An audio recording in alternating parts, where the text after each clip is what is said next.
is Radio Bath.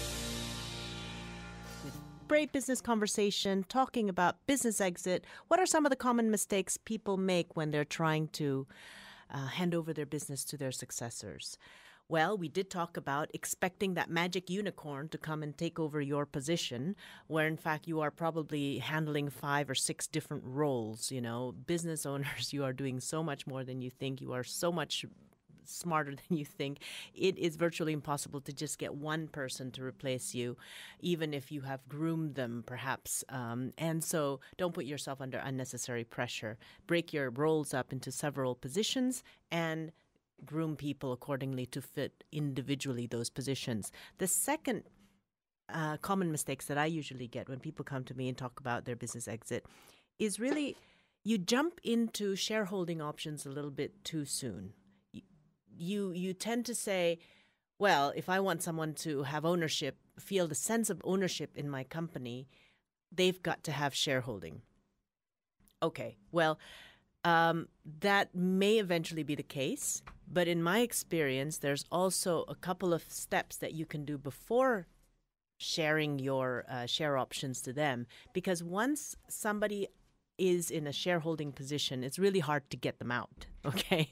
So you want to make sure it is the right person that you trust to be your future business partner, especially if you're staying on. You know, maybe you're just taking a minority share and you just want these people to take them through. By giving them any kind of shareholding, it is a risk, and you have to live with that for quite a while. So some of the options you have is really perhaps the easiest one.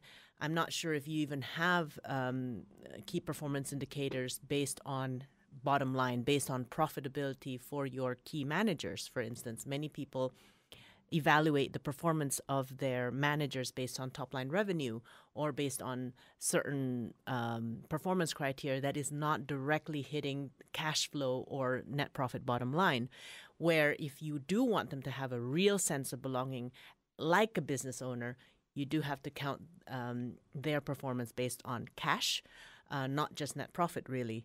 It's cash, because there's a few aspects, a few differences between having a profitable company and having a very cash-rich company. There's very different factors that come into play.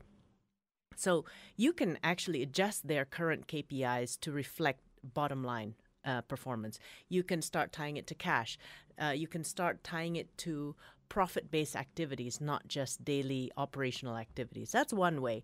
They will already start taking more ownership of that. Now, if doing that, some of them or one or two people that you trust, they start, getting a little bit iffy. They're, I'm not comfortable being judged by this, or then you know that even if you give them shareholding options, they're not ready for it. You might just be promoting them to the level of their incompetence, so you'll be putting them under pressure they're not ready to take. But the people that you have groomed may be ready for that. But that's a first step that you can give. The second step could be giving them profit share in terms of cash without shareholding options. You don't have to give them shares, but you can start having an annual bonus or a quarterly bonus, whatever, how different industries have different speeds. But you can start giving a percentage of your bottom line profit to them in terms of cash bonuses, which again will get them excited to create bottom line growth and get them that sense of urgency and sense of ownership without really necessarily sharing your shares with them. Only the people that you really trust and you really have confidence with, then they deserve, if you are going to give them some share options, then they deserve that. But for privately owned businesses, we are very different than public listed companies. Many things are handled still on a personal basis. So don't rush into shareholding unless you're sure that the person you are going to give or sell your shares to is someone that you can really work with for the long term. Now, if you are selling your entire company, and that's a different thing, obviously.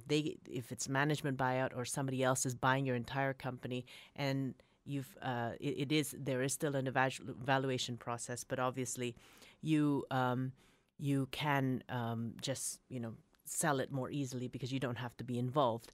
But if you are selling partial shares, this is something you need to think about, because you will have to live with that partner for some time. So you better make sure they're the right ones. We'll be back with more after this. We're still talking in Brave Business Conversation about business exit. 1 o'clock later, we will have individual chartered financial planners to come and talk to us about planning your business exit. What are the questions you need to ask, and how do you plan to exit your business? What are some of your options? How does that affect your retirement? Join me in the studio with Sherry Ann Baxter and Greg Harris later at 1 p.m. after the news hour. And we are still talking about the common mistakes that people make when they are handing over their business to their successors. We talked about finding that magic unicorn that replaces you. Secondly, we talked about, rushing too soon with giving away your shares or selling your shares onwards partially, because without really understanding the person you are going to be partners with. And then the third common mistake that I frequently encounter is really, you talk too much about your vision and where you want this company to be and how it should continue to grow without you, without really understanding your successor's vision, your successor's why. It's all about your past and how you've built this company and how you think it should go forward, and not really having a two-way conversation where you listen and discover your future successor. What do they want? What are their plans for growth? And really aligning your visions together. And that's why, to me, even if you are exiting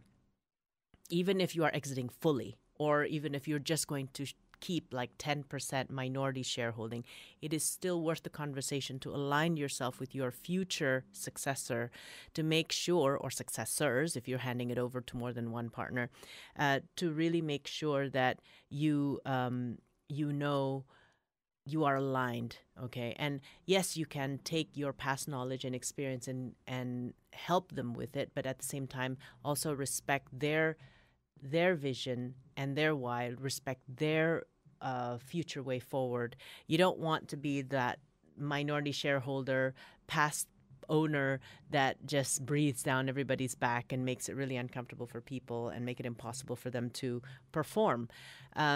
Secondly, you also don't want to be that past owner that is always dwelling on the past. And back in the days when I was doing this and that, this is what, things have changed. And maybe with a new owner, it's nice to also sometimes have new flavor and new ways of doing things. Some of you may be handing over your business in a time that's where your business isn't doing very well. Not to say you've done something wrong, but maybe things have changed and you need to really listen now instead of give advice.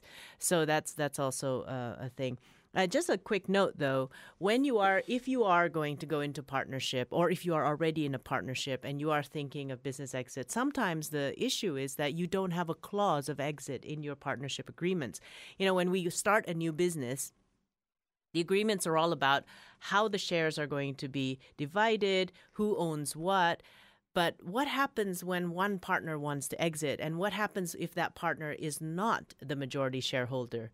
And what happens if they want to exit even if you don't want them to exit? Or maybe you want to exit, but your other partners don't want you to exit. What are your options? So that I hardly find in partnership agreements. And to be fair, 15 years ago when I started my own consultancy partnership, we did not have that. And yes, I now know it is very important to have an exit clause at the beginning of your partnership. When everything is still good, everything is still exciting and positive, you need to think about exit, because when things get tough or when you start going different ways, it is a tougher conversation to have later on. It's easier to have that early on in your partnership. But if you're already there, I'm sure there's lots of legal consultants that can help you through that. But yes, if you are not there yet, good time to have the conversation. We'll be back with the last tip about handing over your business to the successors after this. We are still on the final stretch of our conversation about the common mistakes people make when they are trying to hand over their business to their successors. We have talked about a few things. I just want to wrap up with systems, a conversation about systems. Now, when you say, well, if you want to hand over your business, you got to make sure you have professional systems. Most of you will think, okay, technology, IT, how-to manuals, things those. I call that the hard systems, which is very important, but many of you already have that in place. Now let's talk about soft systems. What are some of the not so obvious systems that you need to have in your business?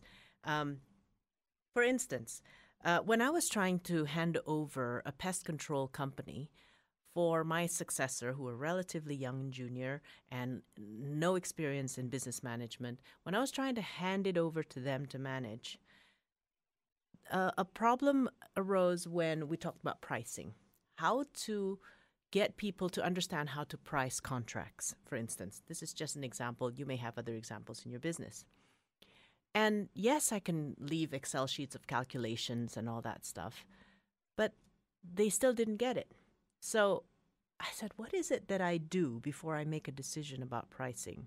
And I started listing down all the questions I had in my head when somebody asked me, how do I price this contract? So I listed that down and scratched a piece of paper, and I said, you know what? This will make a very, very good thinking question for my future manager. So I made that into a form. It's called the pricing form. Very creative, I have to say. I'm great with titles, right? So my pricing form consisted of all the questions that run through my head before I decide pricing, including, do I like this customer? Okay. Do I enjoy working with this customer? Is this customer a pain in the bum? Or is it a wonderful, grateful customer, easy to work with?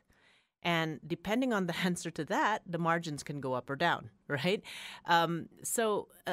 Questions about, of course, square meterage, the frequency of service, that's pretty common questions. But there are certain finer distinctions. What makes a good pricing decision versus just a great pricing decision?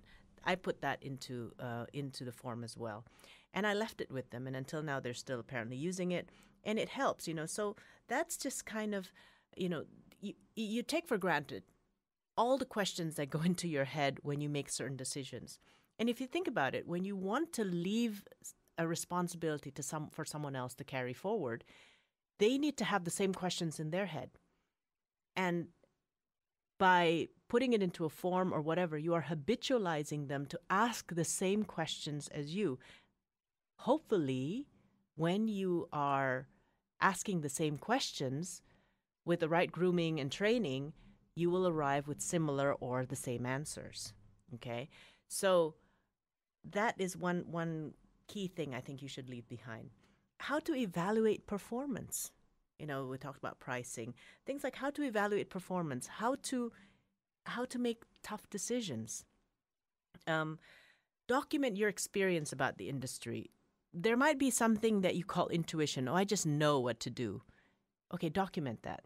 What goes into your head when you are making those intuitive decisions?